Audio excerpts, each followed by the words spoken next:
And I'd like you to welcome Fiona Patten, please.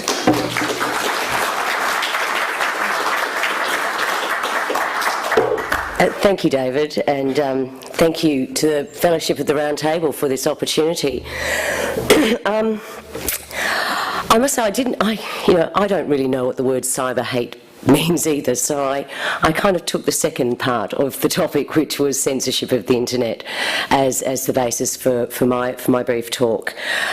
I'm assuming that most people in the room have a fairly good understanding of the current system and the proposed policy by Senator Conway for ISP filtering, but I'll just quickly recap.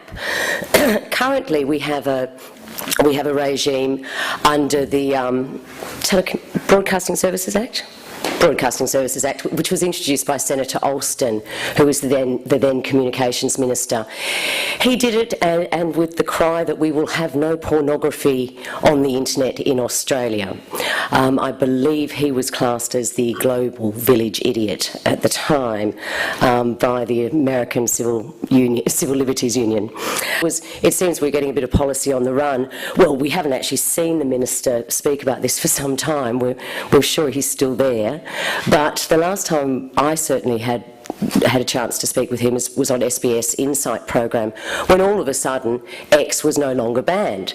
And I think, a number of us on the panel were quite surprised that all of a sudden X was going to be okay on the internet, but not, of course, not R-rated computer games or material that would be considered refused classification.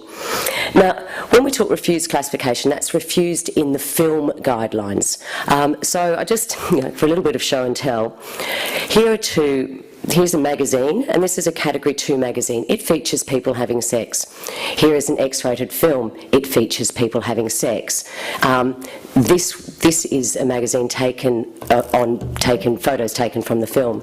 Now, the magazine is Category 2, and it's allowed to show some material that is not allowed in films. Of course, basics, supervision of children online, education, and that's for parents and children. It is a technical revolution that we're going through now. It is amazing, but we need to be informed and we need to be educated. And finally, I think the filter is just another form of prohibition, and we know how well prohibition has worked in any other field. If we really thought that we were about that banning adult material that is legal to possess, that features legal acts, we're not talking about sites featuring murder, because they'll still be probably okay, because that's sort of CSI and Channel 7. We're not talking about those sorts of sites. We're sites that are showing legal material and it's legal to possess. I mean, if we're talking about protecting children that way, why wouldn't we ban cigarettes? Why wouldn't we ban alcohol if we're saying that we want to ban an adult product to protect children? And my last final point is, if you want an internet service-based filter, an ISP filter, you can get it now. So you can go, there are companies that offer ISP filtering. I note that, a lot of our adult sites we have links back to Net Nanny, we have links back to filters. I don't see that on many of the Christian lobby sites or sites like that. But the filtering is available for people who want it, and I think that's where it should stay. Thank you. I'd like you to welcome Brigadier Jim Wallace, please.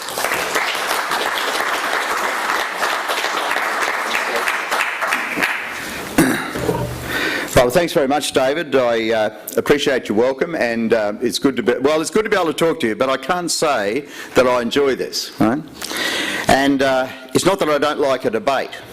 It's not that many things sicken me, okay? Because as you heard, I had 30 years in the army. I served in refugee camps in Lebanon, been bombed every other day. Not me, but the poor refugees there. And I visited Somalia and Rwanda during the worst times there. And so few things sicken me, but this does. First, the topic, because in preparation for something like this, you have to plough through so many sickening stories to actually get the material that you need to bring this, the importance of this out. I'm going to tell you a story about a fellow called Sam. And this story is told in a paper that was given by Professor Tom Altobelli, who's a magistrate in the Family Court of Australia. And he gave it just recently, which is why I'm going to draw heavily on his paper, because very largely there's a lot of new material in there. And I want to emphasise to you this is a real case involving real people, a real toddler. This, Altobelli tells us, was a dispute between two parents about how much contact the two children aged 2 and 5 should have with their father.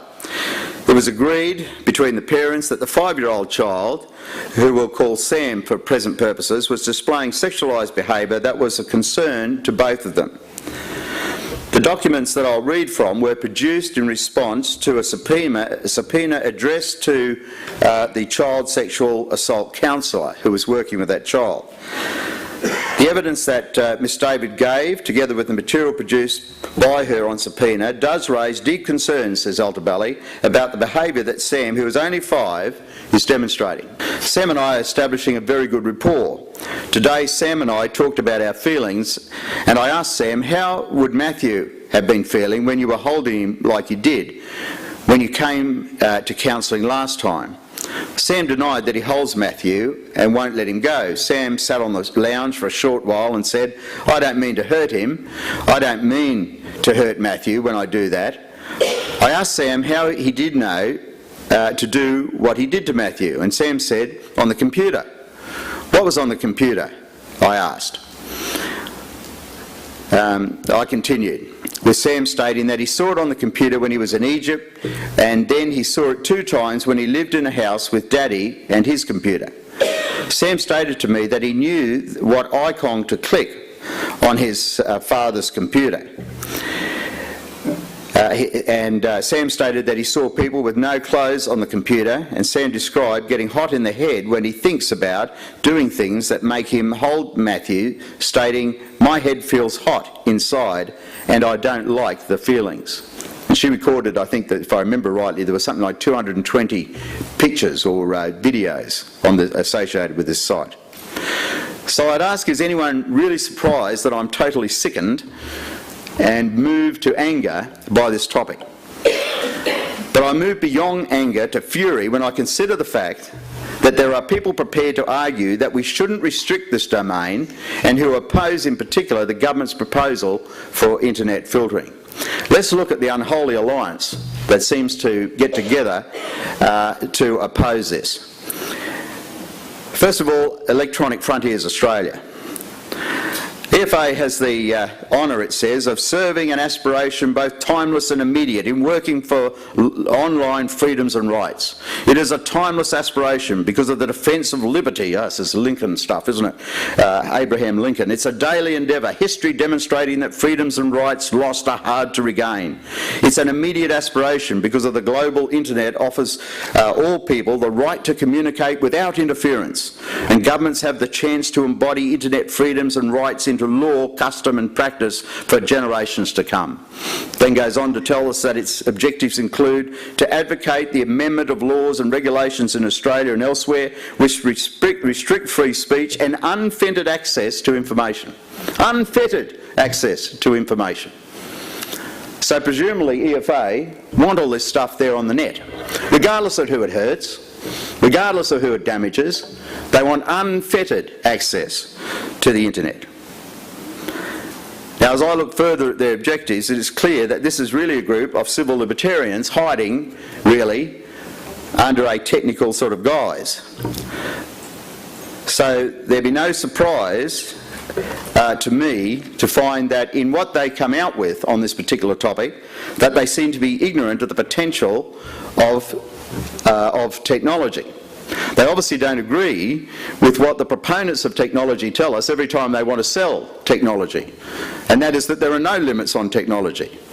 One of the proponents said recently there's no finishing line, no clear parameters, no limits or finite pigeonholes, no last word on the inevitability of technological advancement or innovation.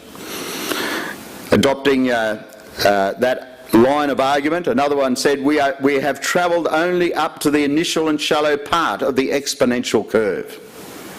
Now, if that's the case, if there are no limits on technology, then it is disingenuous for those who argue against the filter on the basis that it can't be done.